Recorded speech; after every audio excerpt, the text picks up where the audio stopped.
Petite réaction parce que là, il y a la réforme du RSA qui a commencé.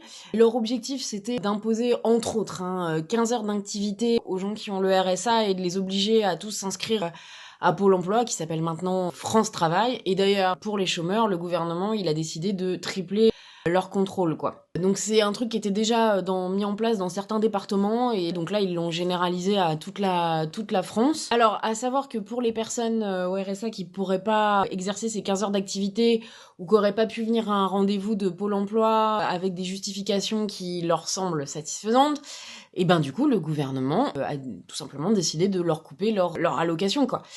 Et moi, je voulais réagir parce que, en fait, cette réforme, elle va mettre des milliers de familles dans des situations, mais encore plus dramatiques qu'elles ne le sont déjà, parce que le RSA, ça permet pas de vivre, hein, c'est à peine 600 €, quoi. Et en plus, alors, dans certains départements, ils ont déjà testé le dispositif, et en fait, là, ce qu'ils ont vu, par exemple, dans le Nord, c'est qu'en fait, il y avait des fois des excès de zèle, donc ça veut dire que, par exemple, dans le Nord, il y a eu plein de gens qui étaient au RSA qui se sont fait couper leur allocation parce que ils étaient pas venus à un rendez-vous, sauf qu'en fait ils avaient pas reçu le courrier.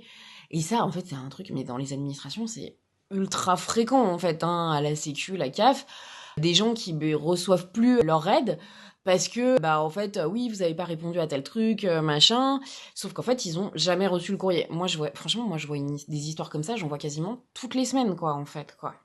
Et alors du coup, donc le gouvernement, il dit oui, le problème c'est qu'en fait les chômeurs, en fait ils se complaisent dans le chômage ou dans le RSA. En fait, genre sous-entendu, c'est de leur faute s'ils sont en galère, quoi. Sauf que alors du coup, ce discours ultra mensonger, en fait, l'objectif, c'est de faire oublier que, en fait, les responsables du chômage, ce sont les patrons qui licencient, qui précarisent et qui, eux, suppriment les emplois. Parce que, en plus, en décembre, il y a eu des plans de licenciement, là, dans plein d'entreprises, mais en cascade. Bon, je les ai pas comptés, mais il y a des milliers de personnes qui se sont retrouvées sur le carreau cette année.